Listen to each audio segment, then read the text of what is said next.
assessment ng ano, parang kay national regional, yung si Red Gonzales, assistant secretary ng alam mo naman, wala naman akong influence what they do in DNR. What I want is be able to reform yung system ng PAMBI at saka yung system ng ECC. Kasi I'm also a victim of that system. So, baka dapat baguhin. May magpagbabagong gagawin kasi hindi talaga pwede yon. Like for example, yung kadami-daming barangay captain na yon. Hindi. Kasi na-overpower nila yung buong PAMBI. PAMBI should be composed of the NGO, the DNR, the local government, and the national government, katulad namin, remember, at saka yung mga NGO. Eh, minsan, kung sobrang daming barangay captain, overturn na nila yung, yung better judgment ng mga ibang members. So, I think yun ang unang reform. Miski ang DNR, nakita na rin yun eh. Diba? Nangyari na rin sa amin yun. Dapat, ang barangay captain, isang representative lang. Diba? I would like to, sabi nila, kailangan daw. We'll see. Ma'am, yung dun sa, although sinabi nyo sa hearing kanina, hindi po ikaw ang merong hawak na titulo, ibig sabihin, absolute yung power mo. Pag sa legislated protected area, you have to go with the plan of the legislated protected area. Hindi naman sa lahat, hindi ko sinasabi yung private ownership ay hindi ino-honor sa Philippines, but when your land is in the legislated protected area, in the first place, sila yung local government ang nag-legislate nun. Ang legislated protected area is a local bill. So, nung gawin nyo yun, nag-usap na kayo. Bakit ngayon na kinokontrol kayo sa pag-operate ng legislated protected area, nagre-reklamo kayo? Kasi sa inyo nang galing yun hindi ako nagpasa ng legislated protected area na hindi napasa sa Congress. It's a local bill. Sino pang liable? Saan? Ito sa mga nangyari, sa protected areas na kapag I think yung DNR, hindi nila sineryoso yung responsibility nila in protecting the legislated protected area. And at the same time, yung local government, parang hindi din nila tinake seriously.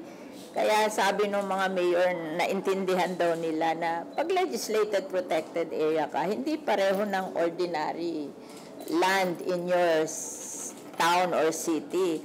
Dapat may ibang rules na yan. Oo. Yung hindi nila i-recognize na tao. Kasi ma'am, diba sabi ko hindi masyadong malinaw yung IRR ng INAIPAS Act. Alam mo, yung INAIPAS Act, ang IRR niyan, hindi lahat ng batas yung IRR ginagawa ng executive. Like kami, nung makita namin na yung IRR nung anti-agricultural smuggling, hindi maganda kinalabasan, nilagay namin doon sa batas namin na to amend na wag na silang gagawa ng IRR, yung aming batas ang IRR. Medyo dinitalya namin yung batas para yun na rin ang IRR kasi nawawala yung spirit of the law So we'll see here kung ididetalye namin yung mga dapat gawin in legislated protected area para yun na yung IRR. Kasi minsan nawawala nga yung spirit of the law. Nadinig nyo yung sabi ng isang nagmamanage ng Chocolate Hills na pag daw meron kang titulo, you can do anything. Mali yun You are in a legislated protected area, so you cannot do anything that you want. You have to consider yung management plan ng legislated protected area. Nakikita yung kailangan improvement sa INAIPAS Act. Yun, yung management ng PAMBI. Tapos yung pag-issue ng ECC ng DNR, yun ang major yun Kasi without that, hindi sila pwedeng magtayo At saka, tama sila na yung pag-implement yung kanilang para, halimbawa, hindi nabigyan ng issue, ng permit, ng ECC or PAMB clearance, tapos tinayo, dapat gibain na agad yun. Huwag mo na hintayin matapos kasi pag natapos na, mahirap nang gibain yun eh. Kasi daw ngayon na pupunta sila sa court. So, dun sa possible amendment, imbes na fine, power to demolish na. May recommend nyo rin para ipa-demolish na lang. Resort na sa protected area. Eh kasi pag hindi ka naging matigas dyan, marami pang gagawa niya. We have to be strict now because they will come. More will be built. And pagkatapos niyan, wala nang usual legislated protected area na yun. Naging ordinary, na lang, lugar. Di ba? Hindi na legislated protected area. Kami, in fact, sa aming Las Piñas, Parañaque Wetland Park, we don't build anything that is not needed by the park. Walang business. It's all. We built a museum, we built a lecture room, we built a visitor center, may eating place, pero walang nagmamanage, just a place to eat pag may affair. And then we have Office of DNR, Office of Bureau of Fisheries and Aquatic Resources. We want to build a mangrove center, yung mga ganun ba. We have a bamboo setum, mga recycling facility, but wala nung mga business. Parang hindi maganda na lalagyan mo ng business yung legislated protected area. Dapat mabigyan ng deadline para i-demolish. Mahina sila dyan eh. It takes really guts to be able to do that. Ewan ko kung if they will have the guts to do it. Ang babayaran naman po, halimbawa sa yung... Who will pay for it? Madali sabihin na bayaran, but who will pay for it? Will the DNR pay for it? And how much will they charge the DNR? Di ba yung Masungi, sabi nila 800 million daw hinihingi. So, right now, walang klaro. Mahirap yun. Pero makikita niyo na walang fault yung may-ari. Kasi nabigyan siya ng permit. Hindi. Kaya siya nakakuha ng permit, naglakad siya doon. Ma'am, ilibro lang ako ng konti. Ma'am, kasi may mga proposals kasi nga sobra yung init. Like si Senator Coco, sabi niya dapat daw merong rest hours yung mga workers, lalo na yung mga maiinit, nasa maiinit lalo na yung trabaho. Sa mga schools, sabi mag-blended learning na lang daw ulit. Kayo ma'am, nakikita niyo ba kailangan yung mga adjustment na ito?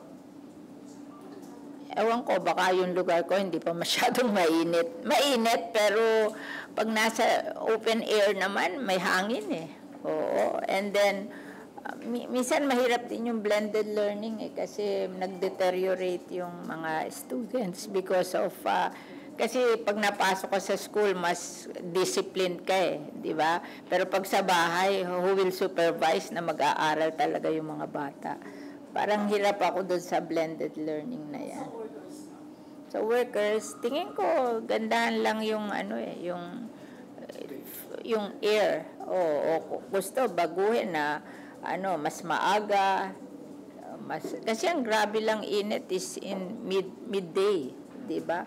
Pero sa bandang hapon hindi na, and then sa umaga hindi na. Ma'am, dapat ba magka-DST na ang Pilipinas ulit? Bumalik tayo sa ganang daylight saving para sabi nyo nga mas maaga magsimula. Parang in between eh. Yung lunchtime ang sobra init, pero pag pumupunta na ng mga 3 o'clock, baka dalawang kind kung saan mo gusto pumasok, yung early morning or yung late afternoon, di ba? Sobrang madaling araw ka lang. Early or a little later in the afternoon. Yung grabe yung yung 12 doon, 12-1, maybe 11 to 1 or 12 to 2, di ba? Doon. Kayo, ano feeling nyo? Ako kasi... Sabi kasi ng mga ibang experts, ngayon daw dapat 10 to 4 p.m. wala ka talaga sa... Sabi ni Secretary Reposa, 10 a.m. to 4 p.m. hindi daw dapat... Pero baka parang masyadong late na yung 4. Baka 3, di ba? Ang 8 hours, 3, 4, 5, 6, 7, 8, 9, 10. Baka 10. 3 to 10. Diba? 8 hours na yun eh. Ma'am, papareaction lang po. Si Attorney Larry Gadon, na Secretary ngayon ng Poverty Alleviation, sabi po niya, sumulat siya kay SP and House Speaker na sana daw po i-consider na yung political amendment sa Chacha. Ano pong take ninyo doon? Hindi lang sa economic, ma'am. Sama na lang po ang politika. Alam niyo naman ako, hindi ako in favor of Chacha eh. Kasi okay naman tayo eh. Pero wag na tayo nag-aaway. Thank you, ma'am. Huwag lang yung politika.